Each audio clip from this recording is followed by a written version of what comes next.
Hello everyone, how are you all? I hope you all are doing good. I am also good. And my name is Anu and you are watching Anu IS Dream. Now I am preparing for KVS exam but I am a UPSC aspirant.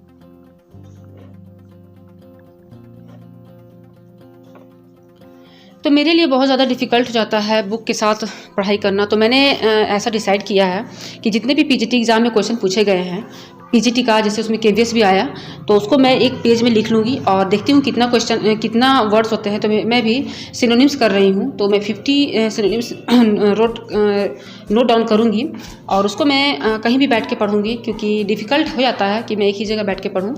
तो सबसे पहले मैं note कर लूँगी और लिखने में ज़्यादा टाइम नहीं लगेगा।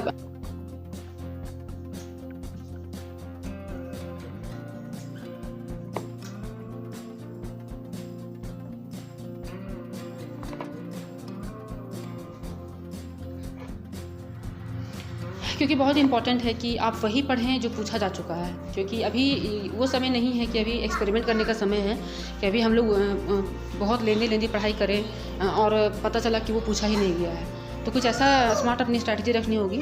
तो मैं वही पढ़ रही हूँ जो पीजीटी एग्ज़ाम में पूछे जा चुके हैं, केवीएस भी उसमें इंक्लूड है, उसको मैं पढ़ रही हूँ उसको। और आप देख सकते हैं मैं बाहर आ गई हूँ क्योंकि बेबी बाहर भी खेल रही है, तो अंदर पॉसिबल नहीं है क्योंकि उसको देखना होता है ताकि वो कहीं गिर ना जाए। तो मैं ऐसा सोची कि मैं बाहर ही पढ़ लेती हूँ, थोड़ा सा माइंड भी रिफ़्रेश हो जाएगा। क्योंकि होता है कभी कभी कि आप जितना बंद रहते हो थोड़ा सा आपका माइंड डिस्ट्रैक्ट होने लगता है, तो थोड़ा सा मैं बाहर ही पढ़ लूँगी। तो बस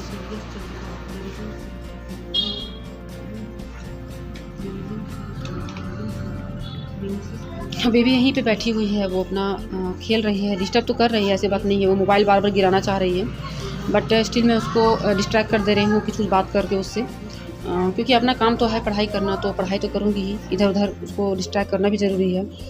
और इसको मैं टारगेट है कि मैं अभी फिनिश कर दूँ याद करके, क्योंकि 2 बार मैं पढ़ चुकी थी पहले ही और ये फाइनल रिवीजन चल रहा है। तो इसको मैं आज फिनिश कर दूँगी, उसके बाद मैं नए टारगेट को सेट करूँगी अपने लिए, क्योंकि परिस्थितियाँ चाहे जो भी हो अपना टारगेट नहीं भूलना है, अपना लक्ष्य नहीं भूलना है, वो बहुत ज़रूरी है।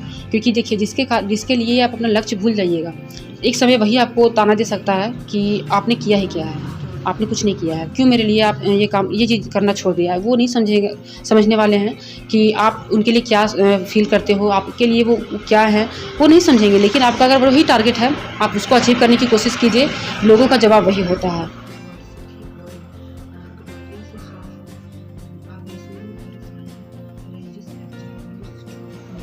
और पेडागोजी के लिए मैं जो आप लोगों को बुक बताई थी, मैं अभी उसी से प्रैक्टिस कर रही हूँ। वो बुक मेरे लिए अभी बहुत हेल्पफुल प्रूव कर रहा है, क्योंकि इस समय में उतना ज़्यादा जो मैं नोट्स बनाई थी उतना भी रिवीजन नहीं कर पा रही हूँ। तो मैं जो बुक मिला है उसका जो एमसीक्यूज है मैं उसको सॉल्व कर रही हूँ और थोड़ा सा अपने अंदर एक कॉन्फिडेंट ला रही हूँ कि हाँ ये हो जाएगा। और प्लस मैं अपने सब्जेक्ट को भी पढ़ रही हूँ, तो मेरा सब्जेक्ट इंग्लिश है, तो मैं उसको भी पढ़ रही हूँ। जब भी टाइम मिलता है तो मैं थोड़ा बहुत पढ़ लेती हूँ घूम फिर के, लेकिन एक प्रॉपर तरीके से भी नहीं पढ़ पा रही हूँ, लेकिन फिर भी स्टिल पढ़ रही हूँ। और ये ब्लॉग शेयर करने का एक ही मकसद है कि अगर आपकी लाइफ में भी कुछ ऐसा होता है जो आप जिसके कारण आपको डिस्ट्रैक्ट होना पड़ता है, अपनी पढ़ाई आपको इग्नोर करना पड़ता है, तो उस समय आप इस ब्लॉग को देखें कि मैं भी कैसे हैंडल करती हूँ और कैसे पढ़ाई करती हूँ। क्योंकि जब आपको रियलिटी से आपका जब सामना होता है तब आप स्ट्रॉन्ग बनने लगते हैं। तो बस यही बात है।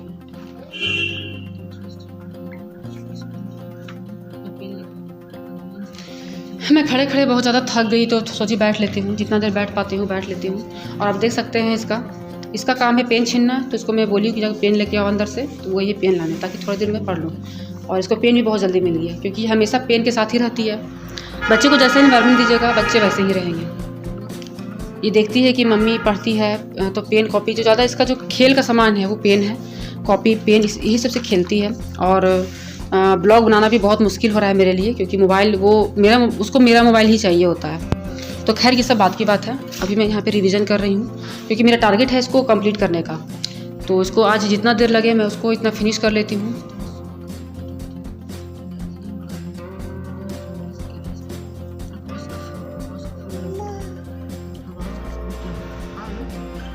तो एक बहुत सर्कुलेट हो रहा है, एक नोटिस आप कर सकते हैं केवीएस के एग्ज़ाम को लेके। तो इसके पीछे क्या फ़ायदा है मेरे हो सकता है, क्या नुकसान हो सकता है और मेरे लिए क्या ये साबित हो सकता है, ये सब कुछ मैं इसी ब्लॉग में शेयर करने वाली हूँ। तो ब्लॉग को एंड तक देखिएगा। और अगर आपको ब्लॉग अभी तक अच्छा लगा है तो चैनल को सब्सक्राइब कर दीजिएगा और लाइक कर दीजिएगा। तो चलिए बात करते हैं। हम लोग बात कर लेते हैं कि जो एग्ज़ाम डेट को लेके एक सर्कुलेट हो रहा है एक नोटिस सर्कुलेट हो रहा है कि पोस्टपोन होगा या नहीं होगा, इस एक ये टॉपिक है।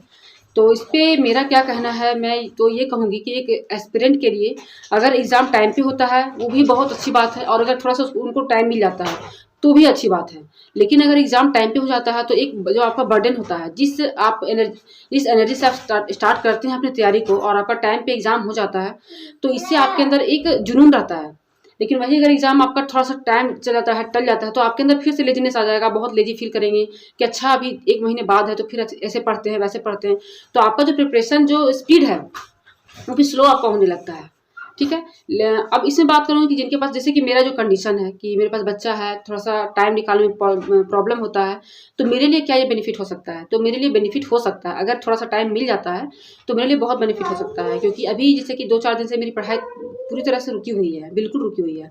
थोड़ा बहुत मैं जो पढ़ पा रही हूँ, जो मैं शेयर की हूँ आप लोगों के साथ, वो ही है। तो वो एक तरह से मैं उसको मेकअप कर सकती हूँ कि मैं उसको मेकअप कर रही हूँ अपनी पढ़ाई को। बट अगर टाइम मिल जाता है, एटलीस्ट 1 मंथ का भी टाइम मिल जाता है, तो इनफ हो जाएगा। तो अगर ऐसा हो सकता है तो कोई बात नहीं, और अगर नहीं हो सकता है तो भी कोई बात नहीं। अगर एग्ज़ाम का टाइम वही है जो टाइम डेट आपका अनाउंस हो चुका है, अगर उसी डेट में आपका एग्ज़ाम हो जाता है, तो ऐसा नहीं लगता है कोई दिक्कत होना चाहिए। जो भी तैयारी है उसको उसी के साथ जाना है एग्ज़ाम हॉल में, और एग्ज़ाम को अटेम्प्ट करना है, और जो होगा वो भगवान की मर्ज़ी, आपकी किस्मत की मर्ज़ी भी हो सकती है। बट इसमें अपना टाइम वेस्ट मत कीजिए कि पोस्टपोन होगा, नहीं होगा, होगा, नहीं होगा। ये सब वेस्ट ऑफ टाइम है, ठीक है? इससे पहले भी जो था, जो एग्ज़ाम का डेट पहले आया था, जो बहुत ज़्यादा वायरल हो रहा था कि एग्ज़ाम डेट ये है, वो है, तो आखिर तो एग्ज़ाम डेट वही हुआ जो होना था, ठीक है? तो इतना भी नहीं सोचना है। आप पढ़ रहे हैं, आप एक एस्पिरेंट हैं, तो आप इतना मत सोचिए एग्ज़ाम कब होगा। आपको ये पता होना चाहिए कि हाँ, एग्ज़ाम होगा। होगा तो एग्ज़ाम आपको देना है। इस चीज़ को हमेशा ध्यान में रखिए। ठीक है?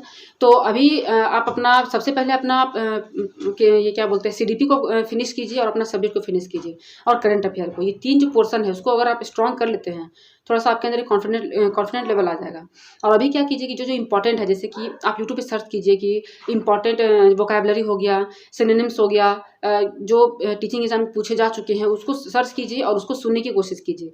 या टाइम है तो आप लिख भी सकते हैं, ज़्यादा टाइम नहीं लगता है लिखने में, आप लिख भी सकते हैं।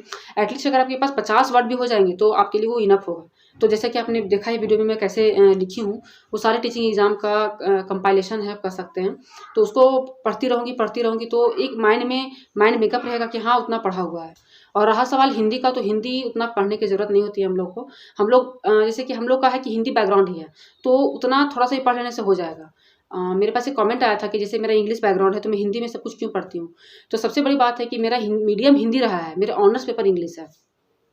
ये कि मैं मेरा 9th 10th 11 जो भी है, 12 जो अब तक की पढ़ाई है, जो ग्रेजुएशन तक होता है, वो मेरी सारी हिंदी में रही है। केवल ऑनर्स मेरा इंग्लिश में रहा है, जैसे बीए हुआ और एमए हुआ। बीएड भी मेरा हिंदी ही लैंग्वेज रहा था, और उसमें जो अपना सब्जेक्ट आता है इंग्लिश का, वही इंग्लिश है। तो मेरे साथ क्या है कि मेरा जो दोनों लैंग्वेज है वो ठीक है। ऐसा है कि कोई बोलेगा तो मैं समझ लूँगी, और उसका रिप्लाई मैं इंग्लिश में कर सकती हूँ। तो ये मतलब मेरे साथ दोनों लैंग्वेज मेरा बैलेंस है। ऐसा नहीं है कि मैं हिंदी नहीं बोल पाऊँगी तो इंग्लिश नहीं बोल पाऊँगी, या इंग्लिश समझ में नहीं आएगा, हिंदी समझ में नहीं आएगा, ऐसा कुछ नहीं है। क्योंकि हम लोग दोनों जो लैंग्वेज है, हम लोग बैलेंस करके पढ़ाई करते हैं। जो जैक वाले जो होते हैं, जैसे मेरा जैक रहा है बोर्ड, तो जैक में क्या होता है कि आपका हिंदी, इंग्लिश, मैथ जो आपका सब्जेक्ट होता है, वो सब कुछ बैलेंस रहता है। तो बस यही है। तो एक आपका कन्फ्यूजन दूर हो गया कि मैं हिंदी में क्यों पढ़ती हूँ, तो हिंदी में मैं इसलिए पढ़ती हूँ। चाहूँ तो मैं इंग्लिश में पढ़ सकती हूँ, बट मैं सोचती हूँ कि जैसा मेरा अभी जो टाइम है, वो ज़्यादा टाइम नहीं है कि मैं उसमें एक्सपेरिमेंट करूँ। इंग्लिश में क्या होगा कि जो चीज़ को मैं 10 मिनट में याद कर सकती हूँ, हो सकता है उसको कलेक्ट करने में मेरे पास अलग से रिसोर्सेज लाना पड़े, तो उसमें टाइम ज़्यादा लग सकता है। और हिंदी में इसलिए मैं कर लेती हूँ क्योंकि मेरे पास हिंदी का पहले से भी मटेरियल है, तो उसको मैं जोड़ के अपना पढ़ने की कोशिश करती हूँ। अदरवाइज़ अगर मेरे पास टाइम रहता तो मैं पूरी तरह से इंग्लिश की प्रिपरेशन करती। और मायने ये नहीं रखता कि आप इंग्लिश में पढ़ रहे हैं, हिंदी में पढ़ रहे हैं। आपको अपने सब्जेक्ट पे कमांड होना चाहिए, क्योंकि आपको अपना ही सब्जेक्ट वहाँ जाके पढ़ाना है, उससे ही आपको क्वेश्चन आंसर मतलब डेमो देना है, इंटरव्यू देना है। तो बस यही बात थी कि अभी एग्ज़ाम डेट पोस्टपोन होगा या नहीं होगा, या उसी डेट पे होगा, उस पे मत ध्यान दीजिए। अपना जो पढ़ रहे हैं आप पढ़िए, और एक दूसरे को बेस्ट विशेस कीजिए कि बस पढ़ाई करना है और पढ़ाई करना है। और सबकी तैयारी अच्छे से चले। मैं यही हमेशा सोचती हूँ कि सबकी तैयारी अच्छे से चले, और जो प्रॉब्लम है उसको एक फ़ेज़ आता है, ठीक है? मेरा ये सोच है कि एक फ़ेज़ आता है। हो सकता है आपको वो चीज़ जो मिलने वाला है उसमें आपको ब्रेक डाउन करता है कि शायद आप उस तक ना पहुँचे, लेकिन अगर आपका डिटर्मिनेशन सही होगा, आपका जो लक्ष्य है वो क्लियर है कि इस दुनिया में कोई किसी का नहीं होता है। ठीक है, कोई किसी का नहीं होता है, आप खुद के हैं और आप ही खुद को कुछ कर सकते हैं। ठीक है, क्योंकि मैं इतना समझ चुकी हूँ अभी तक कि जब आपको ज़रूरत होता है तो कोई नहीं आता है, लेकिन हाँ, कोई साथ नहीं देता है। लेकिन जब जब सामने वालों को ज़रूरत होता है तो वो आपको अधिकार से काम लेते हैं, आपसे अधिकार से काम मतलब करवाते हैं, चाहे आप जैसे करो, खुद को बेच दो या मतलब कुछ भी करो, लेकिन आपको करना है। ठीक है, ये भी होता है। तो खैर बस मैं ज़्यादा यहाँ नहीं बोलना चाहती हूँ, बस मैं ये कह रही हूँ कि आपको ज़्यादा चीज़ में नहीं पढ़ना है, आपको अपनी पढ़ाई पे फोकस करनी है। तो मिलूँगी नए वीडियो के साथ। आप लोग अपना सपोर्ट दिखाइए, चैनल को सब्सक्राइब कीजिए, शेयर कीजिए, क्योंकि देखिए हो रहा है क्या कि मैं ज़्यादा यूट्यूब पे एक्टिव नहीं रह पा रही हूँ किसी न किसी रीज़न से। तो थोड़ा सा आप लोग को सपोर्ट करना है, थोड़ा चैनल को वीडियो को शेयर करना है, लाइक करना है। तो चलिए बाय।